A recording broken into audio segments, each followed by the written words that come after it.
nabitbit sa isip ko'y nakasan. Pagtitiwala sa sarili lalong di nalasan. Kasi alam ko na makakamit, sinakripisyo alam ko naman nababalik. Niyakap lalo ang proseso at tinahapit. Unti-unti tagumpay sa'kin ay nalalapit. Malapit na di na ako para pa mag-alala. Alam ko meron na magpapala.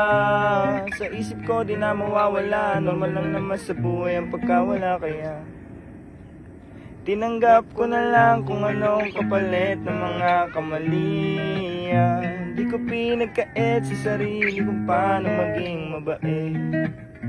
Alam ko di naman sa uli ang lahat ng ito ay lilisan. Bago yon maganap ay sulitin na lang ang bawat sandali. Tinanggap ko na lang kung anong kapalit ng mga kamalian. Di ko pinagkait sa sarili kung paano maging mabait. Alam ko di naman sa uli ang lahat ng ito ay lilisan. Bago yon maganap ay sulitin na lang ang bawat sandali.